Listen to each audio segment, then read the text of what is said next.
All right, back for another beer review, and today I'll be reviewing a beer from Rogue Ales, and they're out of Newport, Oregon, and this is their Dead Guy Ale. So this is a German-style Maibock that comes in at 6.8% alcohol by volume, 40 IBUs at the time of review. This can is approximately 2.5 months old, so Dead Guy Ale. This is basically Rogue's flagship beer, and it's not one of the first craft beers I ever had, but definitely when I started getting into craft beer, I tried this one out numerous times, and I enjoyed it. It's been a while since I've had this one, so when I saw it, I had to pick it up, and here we are. So this is a blank label on the can, and that's because on the back they kind of explain it. I'm not going to read the entire thing, but it just says, "Same great Dead Guy Ale, limited edition, paint the can dead art contest packaging." So you do whatever kind of, if you're actually an artist, unlike me, you can, do whatever you need to do on the label, and then they have a hashtag and everything. At this point, by the time you see this review, this beer will probably be just under 3 months old, so I don't know how long it lasts for, but they have a whole spiel on here, but that's pretty cool. It's cool of them to do that. But yeah, anyway, I didn't doodle or do anything because I have no artistic abilities. I do the bare minimum when it comes to my channel because my channel is shit. So here we are reviewing Dead Guy Ale, and hopefully it's quite delicious. Like I said, I remember this one being pretty good. It's been a long time since I had it. Last time I had it was in a bottle, so I don't know. We'll see. Let's give it a pour. Yeah. So German-style Maibock, not really a common style in the States. You don't see it too often, but I enjoy it. Anyway, yeah, that part pours out like this really nice burnt orange, slight amber color. Not crystal clear. There's some clarity, there's some chill haze, but for the most part, it's a little bit murky. It has about a finger of this light tan, creamy looking head. Looks nice. Let's get a nose on it. Yeah, so super malt forward. Tons of caramel, toffee, big malt character, almost like a honey-esque kind of malt character as well. There's a little bit of a hop character there. It's kind of just like a generic, almost like earthiness, a little bit of floral. But man, this smells like, well, this, honestly, to me right now, this smells like a baby barley wine, like a baby English barley wine. That's the richness I'm getting from the malts. I mean, it's not going to taste like that. I know I might have some, qualities that are similar, but it just has this really nice deep malt character. No alcohol to speak of, almost 7%.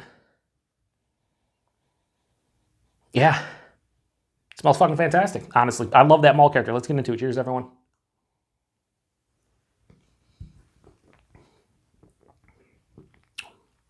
Wow. So smooth, deceptively drinkable, 6.8%. When you get some of these older styles, sometimes when you start reaching close to 7%, you start getting a little alcohol. Nowadays, we're all spoiled because I always say on my channel, if I get alcohol in a beer that's like under 8%, I'm almost surprised nowadays. But that didn't used to be the case. Like you would drink 6.5%, 7% beers, people are like, oh, I can definitely tell it's stronger and boozier than 5% lager they're drinking. This one, not at all. Body, medium, a little bit over medium, really nice. The mouthfeel, so soft, so smooth. It has enough carbonation to let you know, hey, this is a beer. But it's so soft, smooth, very crisp too on the palate.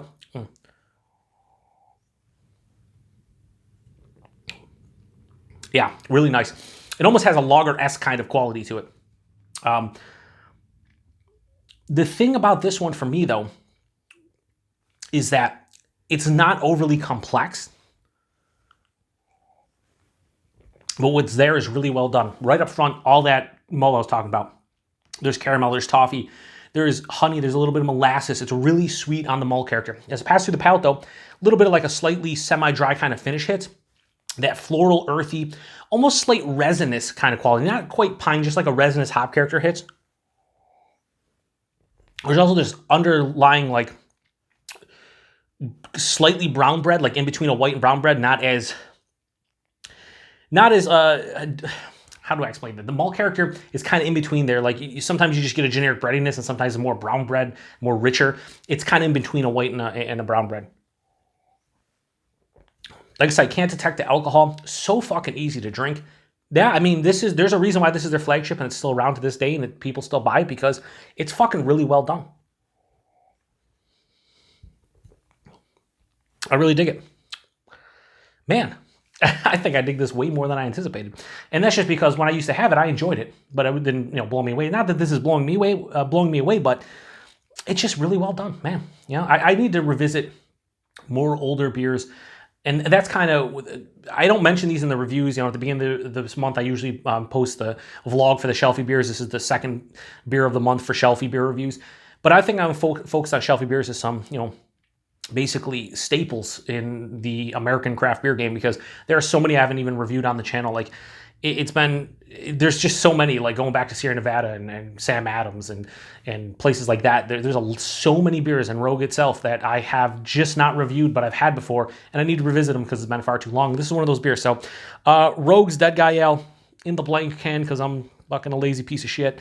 I'm going to give this a high 4 out of 5. I'm going to go 4.1 out of 5. It's fucking good. I can't deny that this is really tasty. If you're in the mood for something that's, you know, got a little bit more kick to it, ABV wise, but you don't taste it, and you want more of a malt forward kind of beer that's not too malt forward, like this does not finish too sweet. It has enough of that almost resiny hop quality, floral, earthy, and semi-dry kind of finish to stop the sweetness. But it is a sweeter beer. It's just not crazy sweet. This is not like, you know, pastry level or anything like that. It just leans a little bit sweet. So yeah, 4.1 out of 5. If you want something that's easy to crush and it's almost 7%, this is the beer for you. And it's even better when you factor in the price and availability. Availability, wherever you see Rogue, you should see this beer because it's their flagship beer, and I see it all over the place. It is hard to get fresh. This is 2.5 months old. So probably fresher, has a little bit more of a hop kick to it, which I think would actually do, it wouldn't do a disservice to this beer. It's actually help it out a little bit, because some people might think it'd be too sweet where it is right now. So that's the only issue, is that you can't find these ones super fresh in my part. So when I see one that's like under 3 months old, like I'll buy it and review it. Price point in my area, $9.99 6-pack. So you're talking $10 a 6-pack for a beer like this, 6.8%. Yeah, I mean, it's a fucking good beer. I don't know what to say. So if you've had this one before, and I'd imagine a shit ton of you have had this one before, but maybe you haven't revisited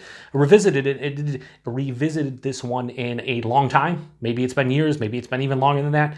I would love for some people to pick this up, give it a go, and see what you think about it now if you haven't had it in a while. Because to me, this is a really good beer. I see why it's their flagship beer, and I should buy it more often. So that's on me. That's on this guy right here. So thanks to everybody stopping by. Another beer review here in the Beer Patrol. Like I said, post in the comment section if you've had this one before. And to the next one. Cheers.